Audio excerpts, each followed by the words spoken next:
good. It's a triple-double for Bella Earl. Goes matched up with a speedy guard. Great screen, spin move, layup, he missed it. Williamson fights for the board. His putback is good.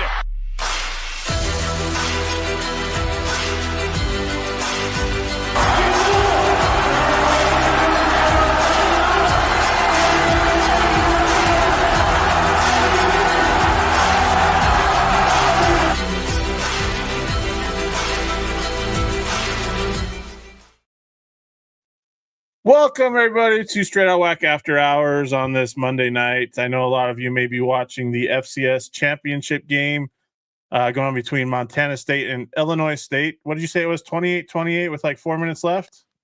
Under 3 minutes to go, and Illinois State has the ball with a chance to win. Hey, there you go. Illinois State, been an underdog, been on the road. They beat Tarleton. No, that was Villanova that beat Tarleton State. Sorry, guys. That was Villanova that beat Tarleton State. So, fun game. Haven't been really watching it. Been taking care of the kiddo. He's kind of having a meltdown tonight, so apologies for all that in advance. But here we are, January 5th. First week of WAC play is done.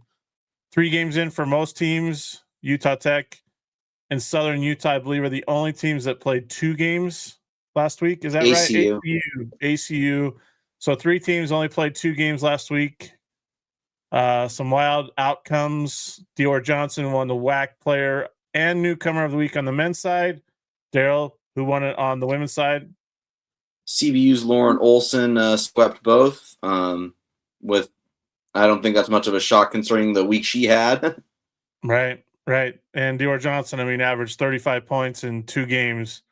Got in foul trouble against UT Arlington in the WAC opener, but then went for 34 against CBU, went for 36 against Utah Valley. Probably would have got 40 if we would have made a free throw to convert an and one that might have sent that game to overtime. So if you're here watching, leave us a comment, leave us, your thoughts about your team, what's going on as we get into this show. I know I talked about having a big announcement that will come in a little bit. I know I ruined it for you. I'm going to leave it so you have to watch the whole show to hear the announcement. But I will say this: it might not be what you're expecting or what you're thinking it could be. So just want to give you the heads up there. But first off, Derryl, let's get your thoughts on the women's side. CBU, obviously, with a 3-0 start. They got 3 games at home on the women's side. On the men's side, they were the preseason favorite. And they went 0-3. They had to go to Utah Valley, UT Arlington, and Tarleton State. The WAC didn't do them any favors for sure to start WAC play. But your thoughts on the women's side? Utah Valley got one off ACU. Right? They went 2-1. Yeah. And got wins over Tarleton State and Abilene Christian. The Abilene Christian game was pretty impressive. Kylie Mabry having a big monster, having a career high night. So, thoughts on the women's side of things? Southern Utah's they're 2-0 right now, and they had a big win over UT Arlington at College Park Center. So, yeah, I wasn't sure what to expect from CBU coming off the the 6-game losing streak to end non-con, but I went out and watched the Saturday game, and Jared Olson's bunch looked like a re-energized group. Talking to him afterwards.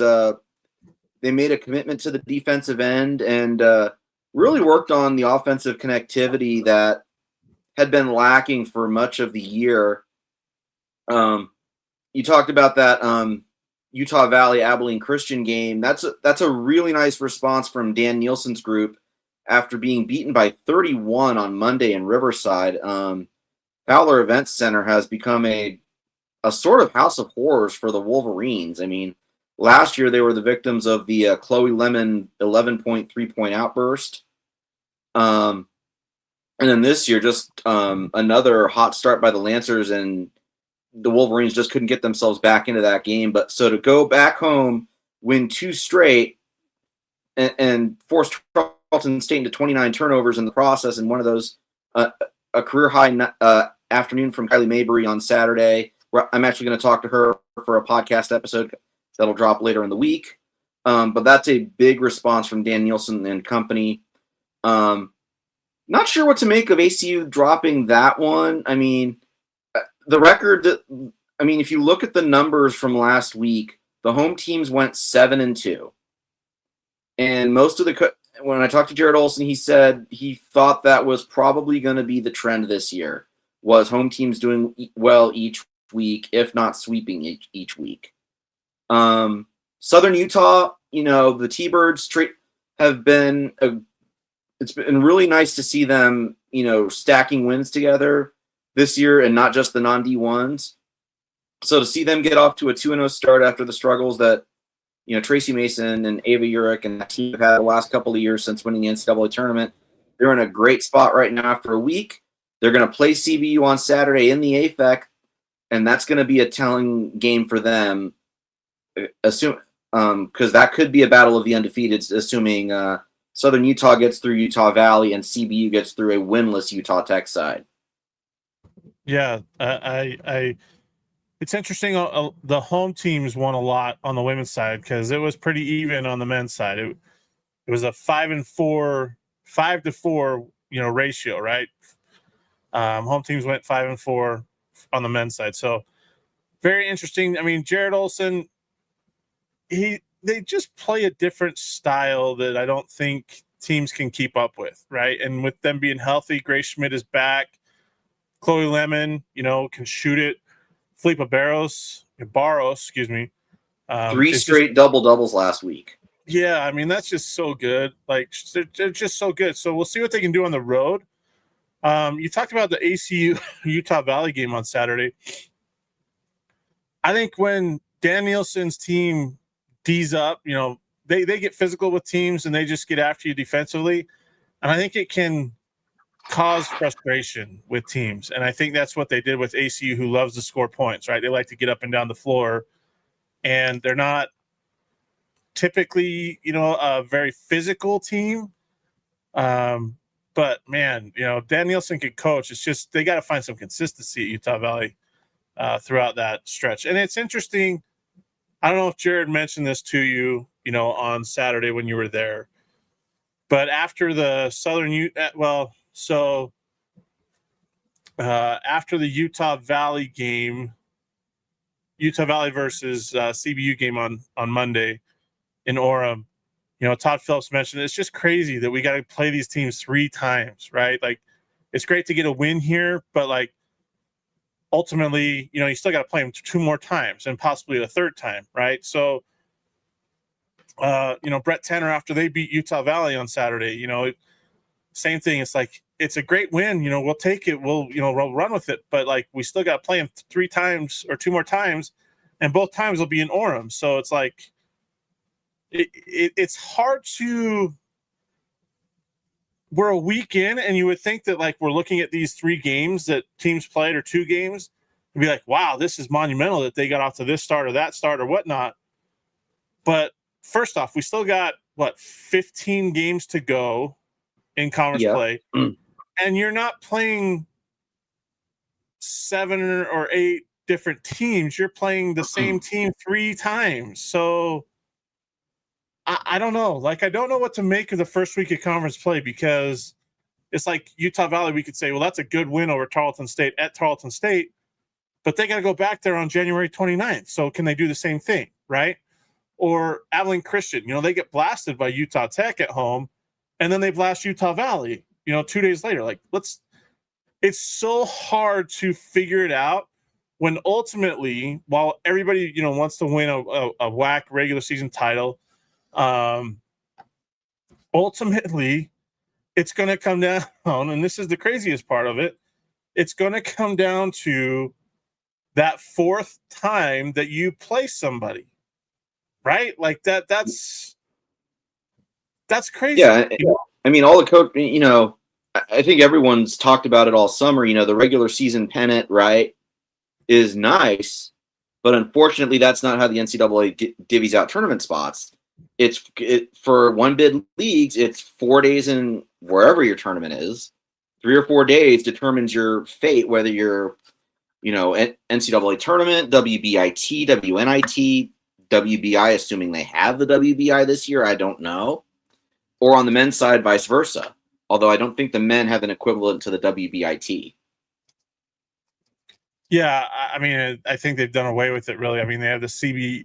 I don't even know if they held a CBI last year. It's just money is playing a part in the postseason tournaments in men's basketball, so it's really weird. But I just it's interesting. You know, we're getting so hyped up about the first week of WAC play and what's happened, but yet everybody's got to play everybody 2 more times. Some of them have to play 3 times because they didn't play this week, and it's just it's all going to come down to that 4th time that they play each other potentially to decide whose season continues and whose season is over. I think for a lot of teams, you're going to look at what happened last week and kind of look at it with a little bit of a grain of salt, right? Utah Tech, right, on the men's side, 2-0 last week, right? But they've started 2-0 the last 3 years, something like that. You said that on Twitter earlier. On the women, this is the 3rd straight year that they've started 2-0 in WAC play. On the women's side, I'm like CBU. I think is a legit 3-0. They looked impressive in all 3 games last week. Southern Utah, I want to see how they handle this. Handle some success this week. Utah Valley's not going to be an easy out, and then CBU Saturday in the AFEC, not going to be easy for the T-Birds, and that's a much improved T-Bird side. I mean, Sierra Chambers is probably one of the most improved point guards in mid-major women's basketball. Brooklyn Feely has made an immediate impact, and her and Ava Urick are actually, if you read my notebook this afternoon, among the national leaders in double-doubles. Yeah, that's a matchup I'm really in Southern Utah. That's for sure. Yeah, and then obviously, how does UT Arlington respond to starting 0-2 or 0-3 last week? I mean that wasn't what I expected out of Sharika Wright's bunch after beating A&M and on the island and Old Dominion on the island. That's the thing though, is like, how do you respond? And the thing is, it's not, to me personally, it's not about how you're playing right now. It's about, one, you're getting better into February, and then you're hitting your stride at the end of February into March, right? You're playing your best basketball into March when you go play, depending on if you're the 1 or 2 seed, or the 3 or 4 seed, or the 3 or 4 seed. Is that right? Yeah. 3, 4, 5. Aren't they doing it the 6, 7s play Wednesday? The 6, 7s play Wednesday. So they have to win 1, 2, 3, 4 games in 4 days, right? The 3, 4, and 5 seeds would have to win 3 games in 3 days. The 1 and 2 seeds get a bye all the way to the semifinals. So they would have to win 2 games in 2 days. So that's my thought, is while we're, excited, to get going in WAC play, and while, everybody wants to take home a regular season championship, I also think that with the realization you're going to play each other 3 times and you're going to get beat up on, somebody said you're going to cannibalize yourselves, which is going to happen. That's a pretty good way of looking at it. I mean, it's the only way you can look at it, because you're playing each other 3 times, right? Like, there's no ifs, ands, or buts about it. It's going to happen. I don't think anybody's running through the league. I know that Utah Valley has that top 100 net, but I mean, they showed that they're not invincible against Abilene Christian, who showed they're not invincible against Utah Tech. And, UT Arlington has looked good in 2 games, right? So I don't know. I just, I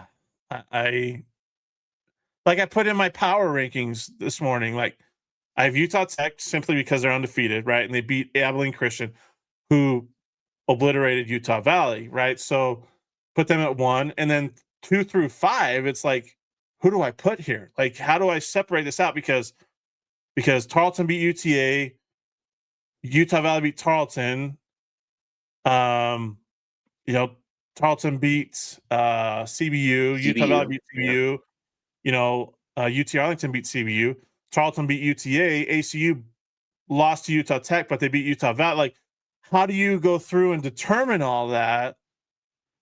I mean, it's crazy. And then, UT Arlington, the bottom 2 are pretty easy right now. Like, CBU 0-3 were close. They went to overtime against Tarleton State.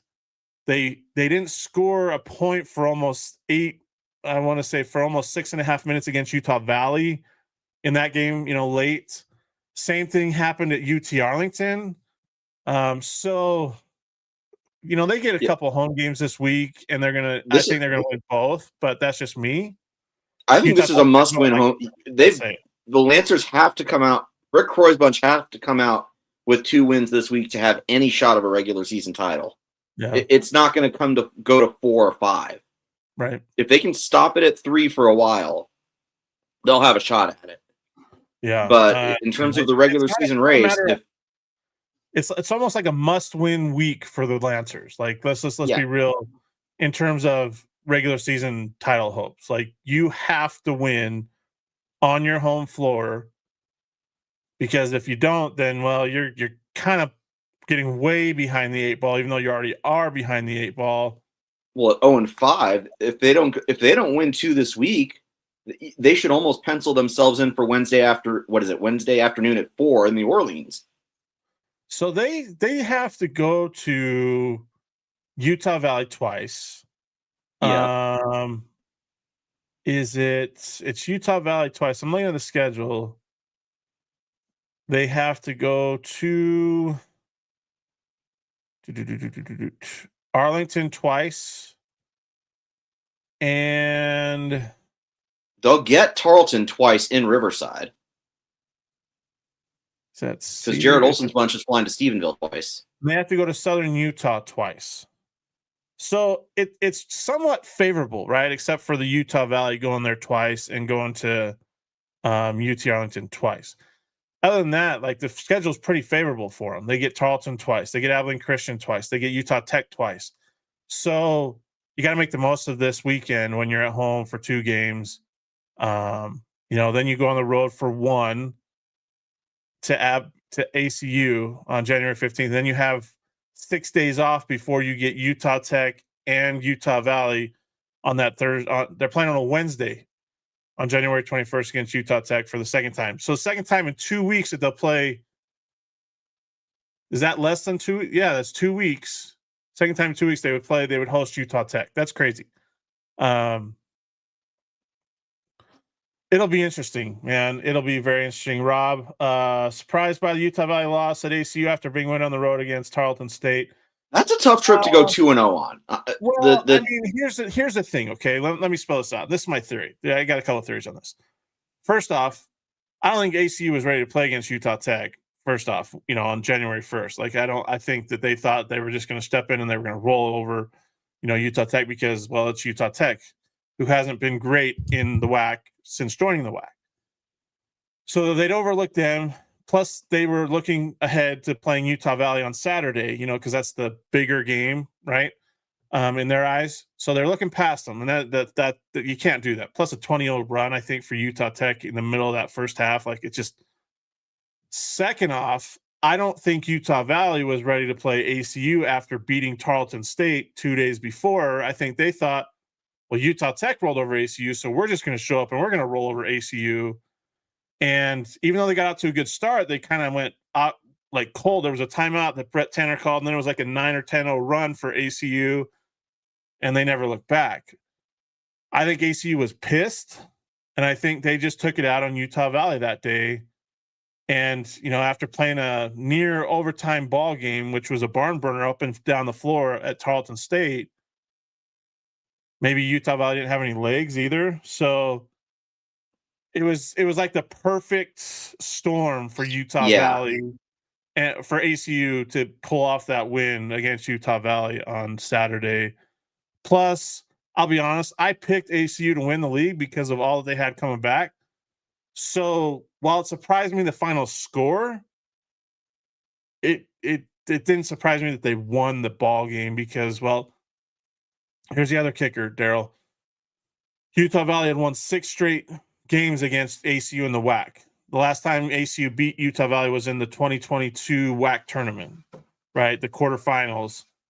And so it was, like I said, perfect storm, Rob. It's just a perfect storm. That's all we can say about that game on Saturday. Kudos to Brett Tanner's crew, who I'll see twice this week. Thursday night at Tarleton, and then at Tarleton State, I get to go to that new EECU center. So looking forward to that. And then Saturday at UT Arlington. So sorry, I got some bubbles. I don't know what it is. I talk too much, Derryl, sometimes. Kyle, going back to, we were talking about CBU, kind of what do you have a take on, Rick Croy's job security at the end of the year if this ends up being a less than stellar 25-26? No, I don't think so. I mean, then they just sign him to an extension. I don't think they have the money to buy him out, even if they were to let him go. Like, Rick's job isn't. I don't think it's in jeopardy. I could be wrong. Somebody could correct me if they think I'm wrong, but I don't see it because they couldn't pay the buyout if they did go with, if they did let him go. So, because there's just a trend here of the Lancers not being able to close out the close games with him at the controls and him bringing in these really good recruiting classes, right? And it really hasn't resulted in, significant upward movement in the WAC leaderboards. Yeah, I mean, I don't know how to say it. I mean, they do have talent, a lot of it every year.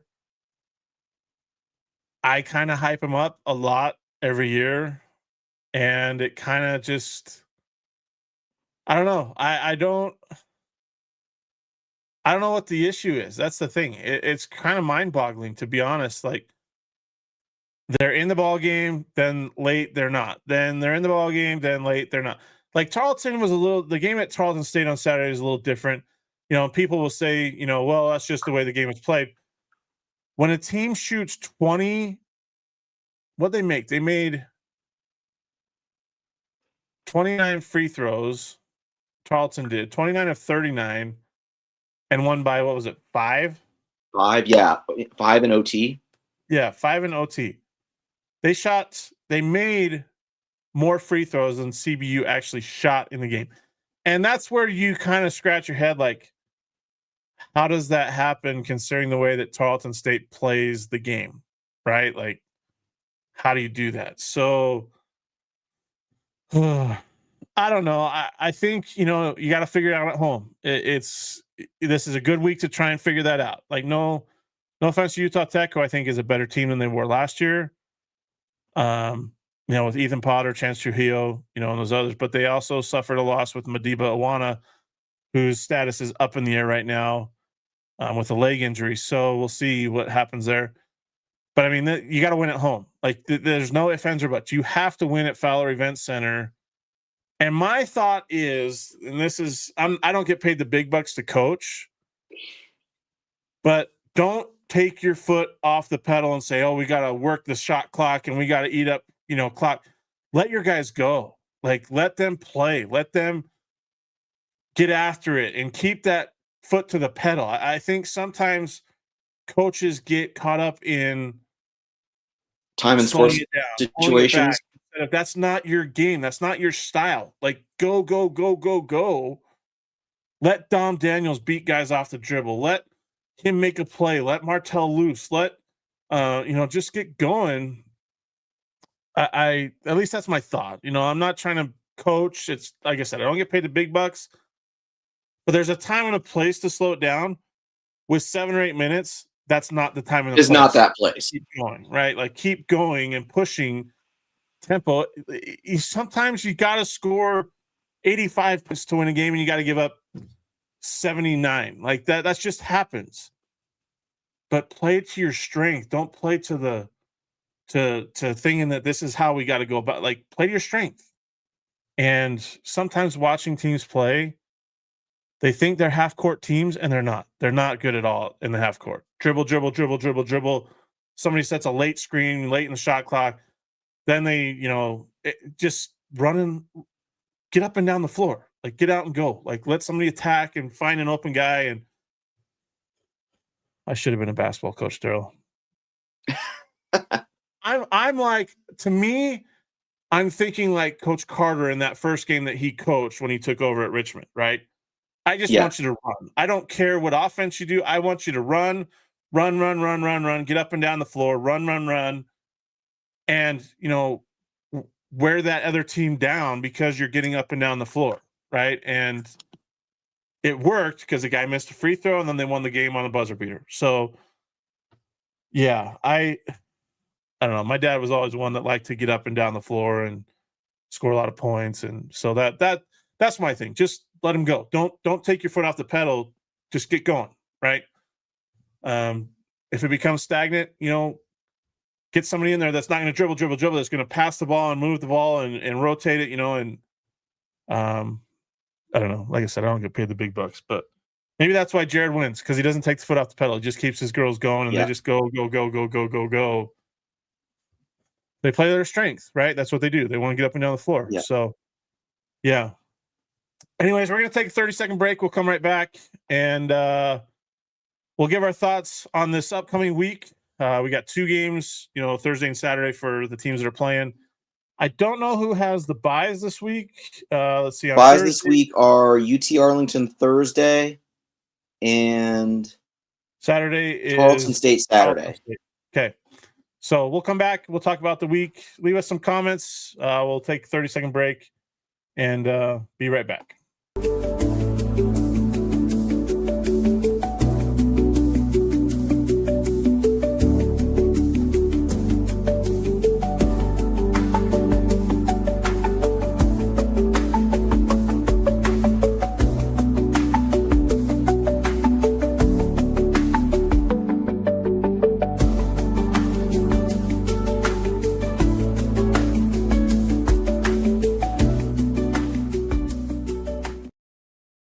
All right, welcome back, everybody, to the Straight Outta WAC After Hours here on this January 5th, 2026. Happy New Year, everyone.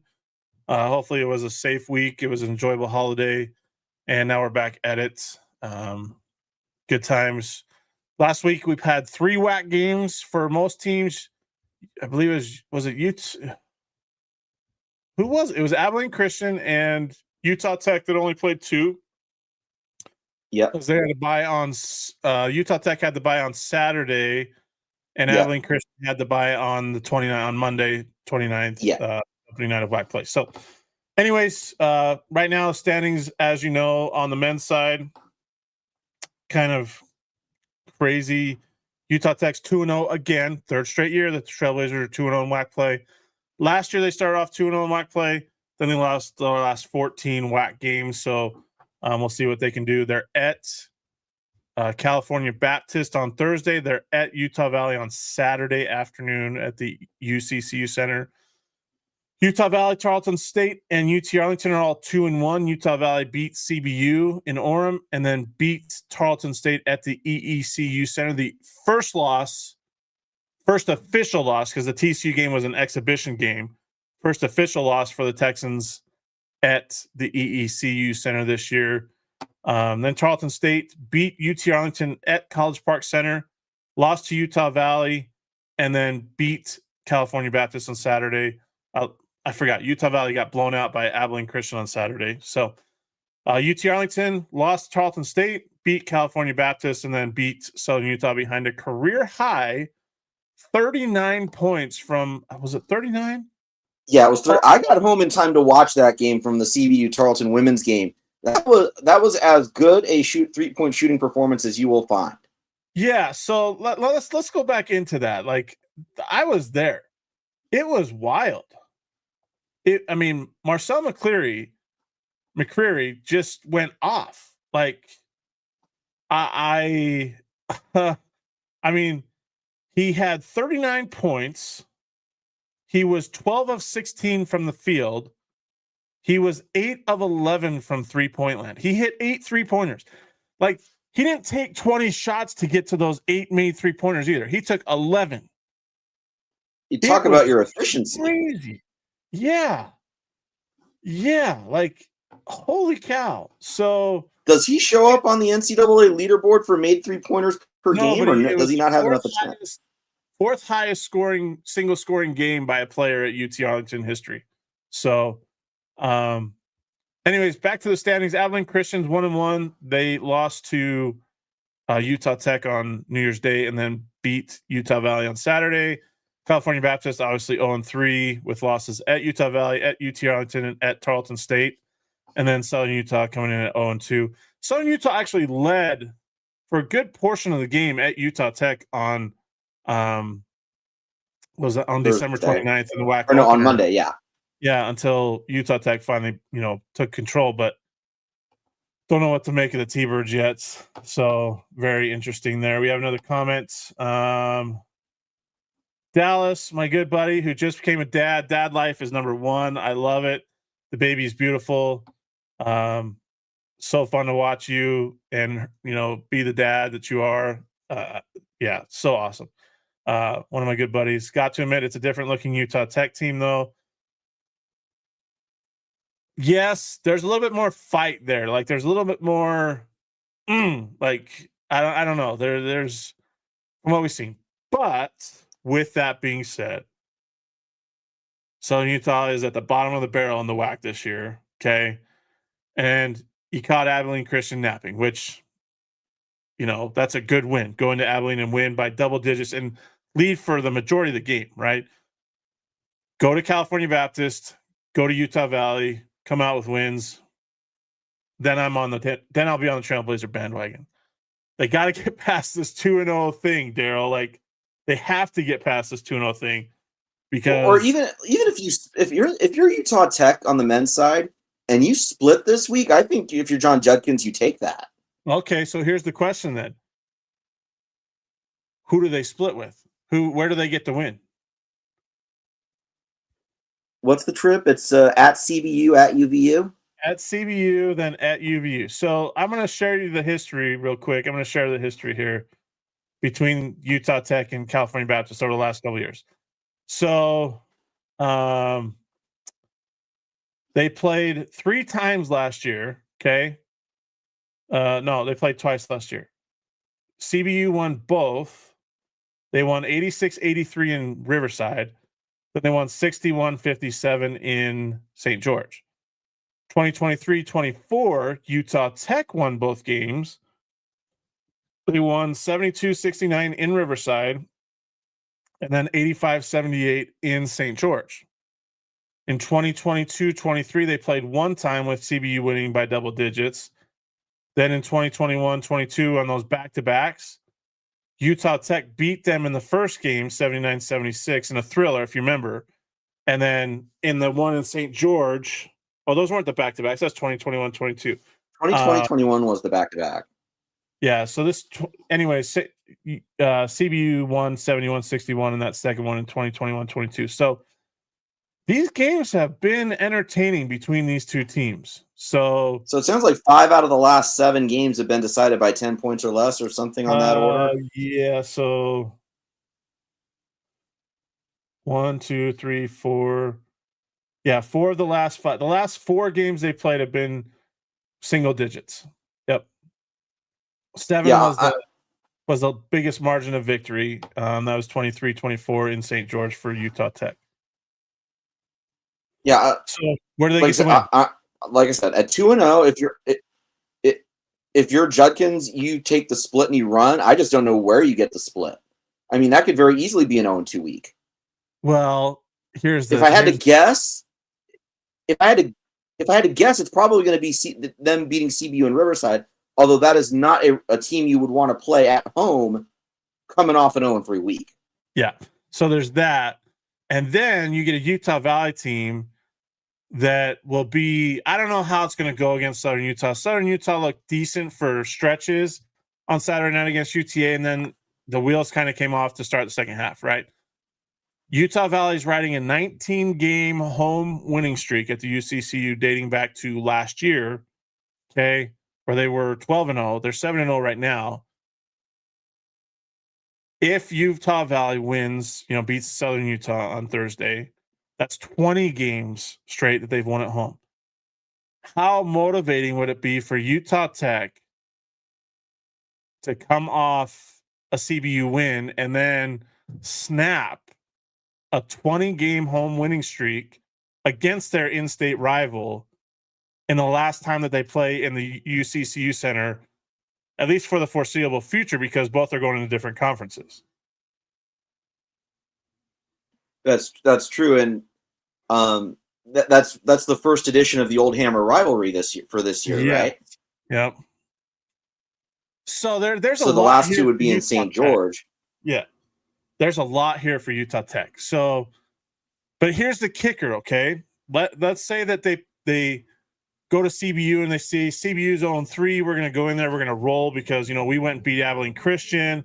Now we got Utah Valley on deck, so they get caught looking ahead, which could happen. I'm not saying it will. It could happen, and they get beat at CBU. It's so interesting, the dynamic here that's going to be at play for this Utah Tech squad, trying to get over this narrative that, we start 2-0 in WAC play every year, and then we fall flat on our face. The wheels fall off. Yeah. So, okay. Anyways, what game are you looking forward to in week 2 of WAC play? I mean, on the women's side, my Thursday night game of the night is obviously that Southern Utah Valley game. You got Southern Utah starting out 2-0 last week. Utah Valley, after that disappointing loss in Riverside by 31, and I said it earlier, I think Fowler Event Center might be Dan Nielsen's personal house of horrors. Yeah. To come back and win 2 straight, nice response. But now we're going to see 2 of the top three or 4 teams in the WAC go at it on a Thursday evening. And then if the T-Birds win that game, it more than likely sets up a showdown of the undefeated Saturday afternoon in the AFAC as CBU comes to town. That might be a good one. Yeah, that would be a great one. If it happens. I mean, like you said, Southern Utah's got to play. Well, Utah Valley's got to go down to Cedar City.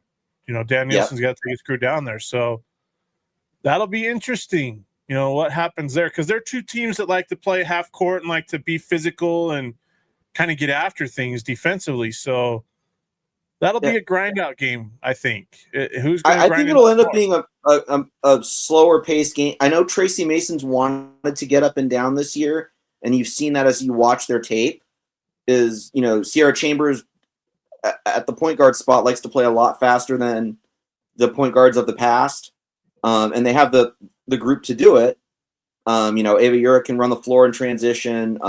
They can all run 1 through 5, and then they've got the shooters to space the floor too. Yeah.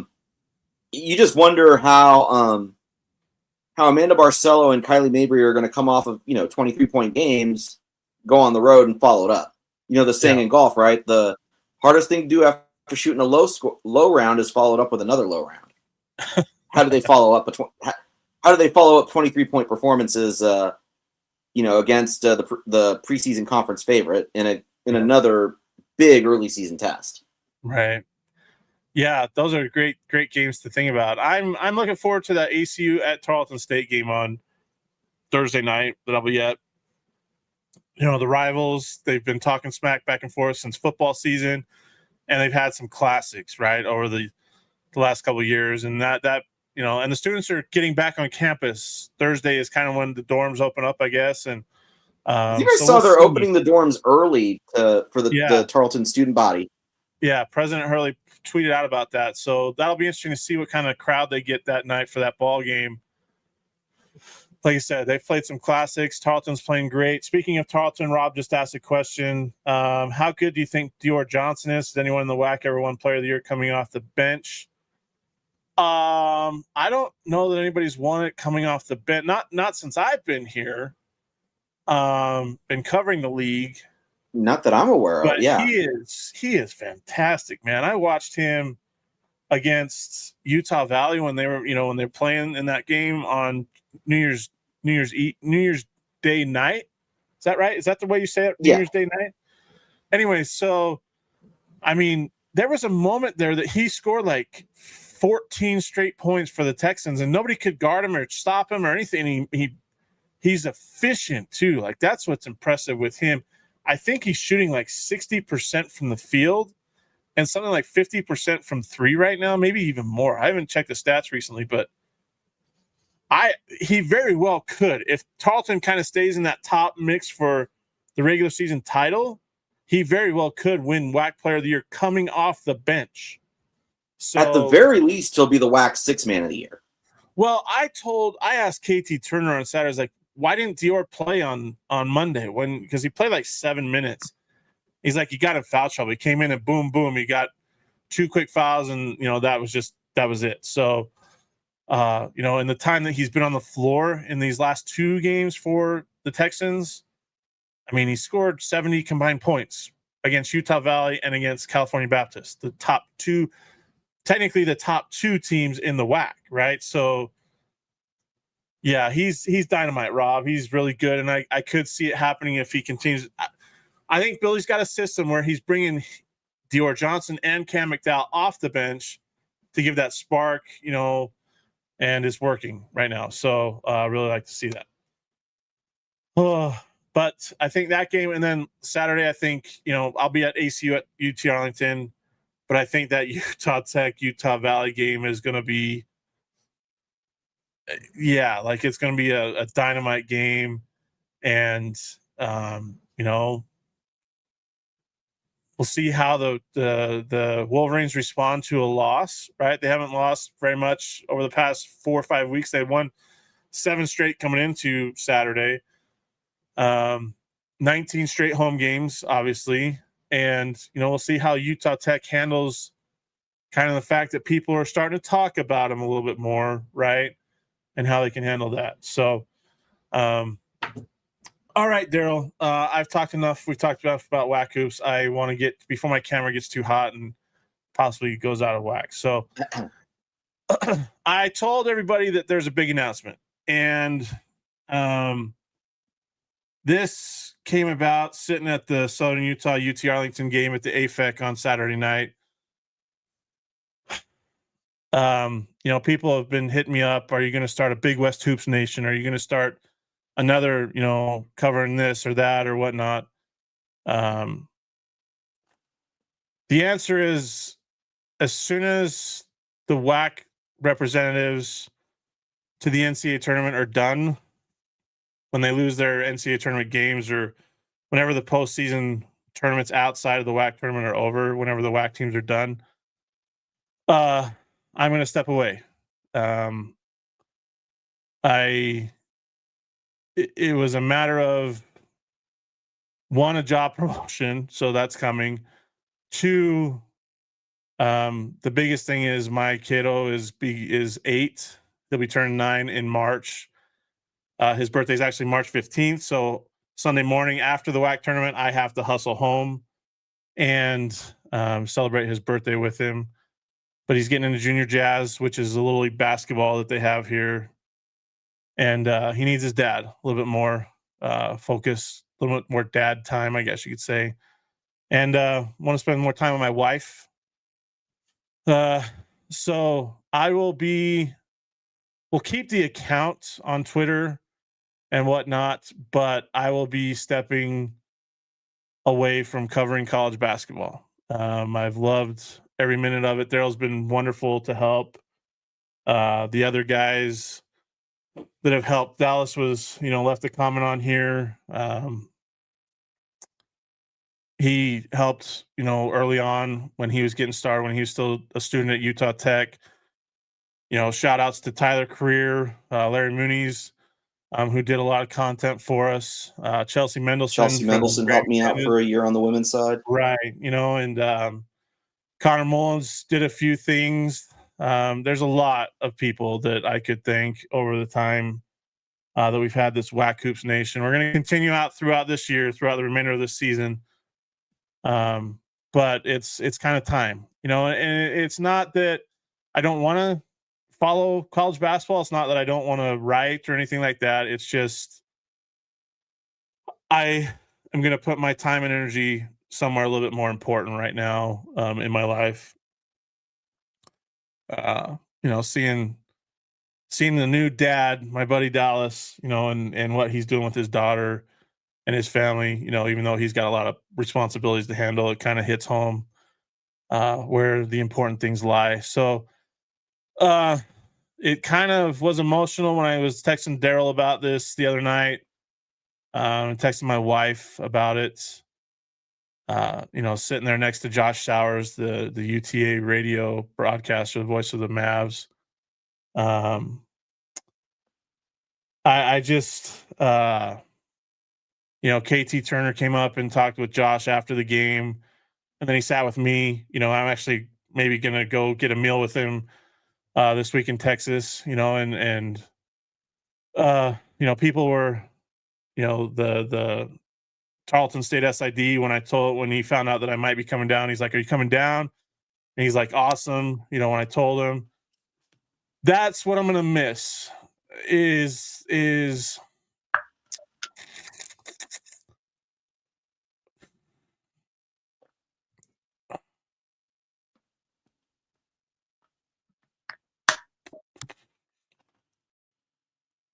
those relationships, the friendships that I've made, the fact that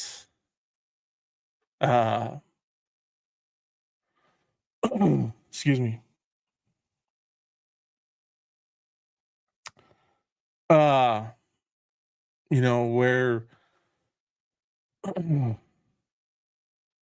the fans are so welcoming when we go to places, the admins are so welcoming, the coaches, we can text and tell me about their games and ask about this or that or whatnot, or just shoot the breeze, or coach's wife and Chauncey Keller, when I went to NAC, for a game, her and her kids taking me out to breakfast.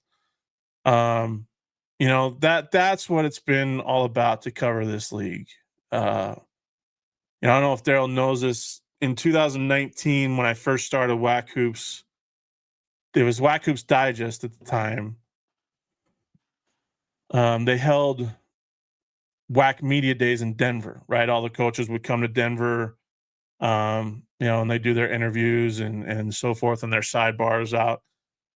And I told Hope Schuler, who was the WAC Media Relations, her and Chris Thompson, that I was going to come out for Denver. I wanted to go to one. Like, I had never been to one, and so I wanted to go out to one. And she thanked me at the end when we were all done for being there, because she said it made it more legit of a media day than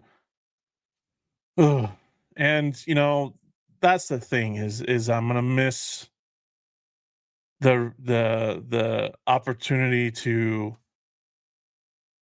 I'm still gonna talk to people and stuff, but the traveling to Texas or to other places and the relationships and the friendships, I miss my girls at Pardon Me Alex podcast, Alex and Jacqueline.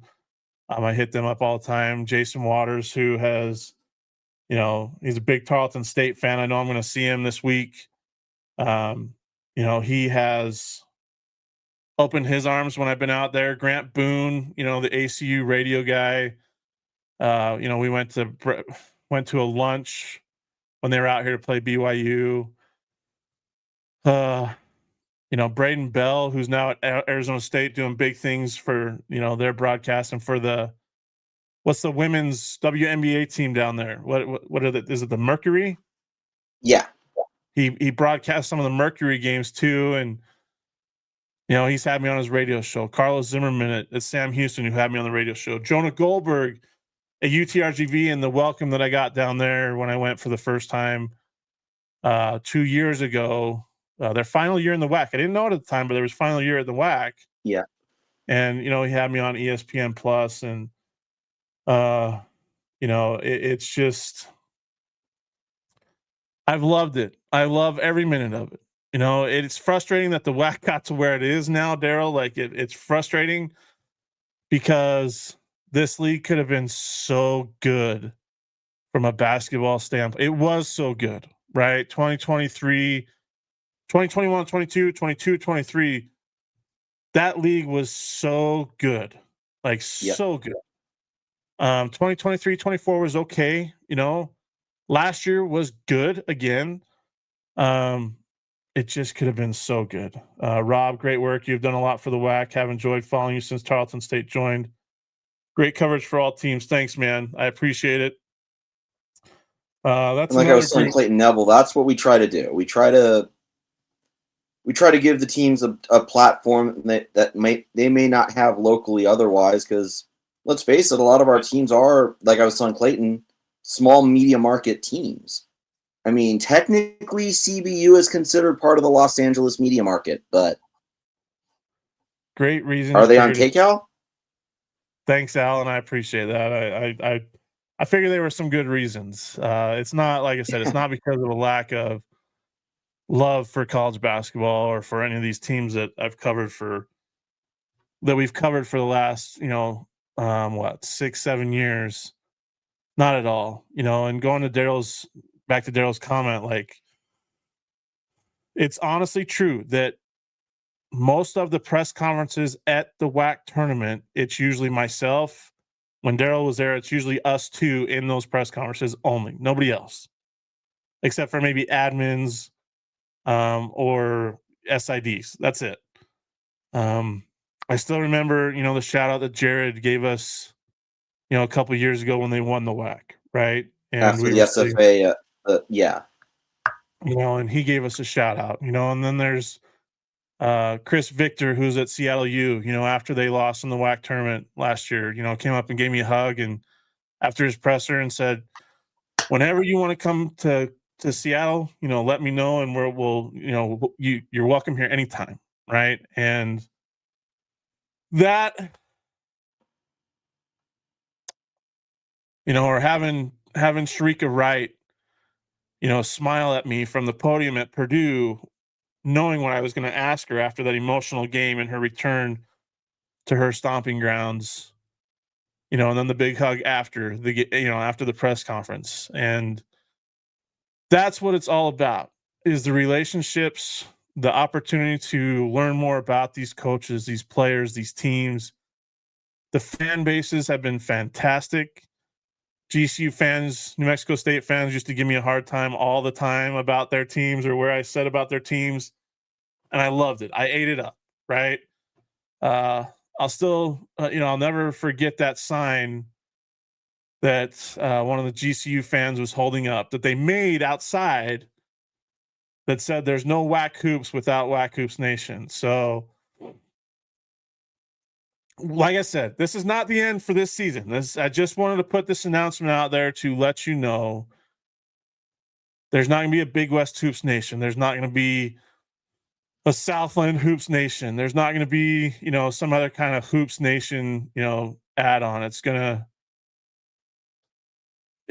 the end is near, my friends, for Kyle. And no, I'm not putting myself in the transfer portal. I could say that, but I'm not putting myself in the transfer portal. It's time for Kyle to sign off.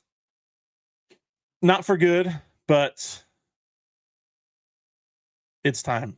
And I've loved every minute of it. And I love thank you for the following, for the support that you guys have shown. The reliability that you've had. I want to say the reliance that some of you have had on us for information. Like Derryl said, a lot of these teams don't get media coverage. There is very little local media that attends these games or covers these teams, and they deserve media coverage. That's why we do what we do, because there are stories that need to be told. There are things that need to be discussed. There are things that need to be pointed out. That's what it's all about. And we have done that, I feel like, really well for the past 6-7 years. And we're going to continue to finish out this 2026 season, this final season of Western Athletic Conference basketball, a league that has spanned 60 years and so much turnover that it's incomprehensible, really. But we're going to let it ride. We're going to have some fun, and we're going to enjoy every minute of it. I thank you for following us, for trusting in us, and hope you'll stick around for the remainder of the season.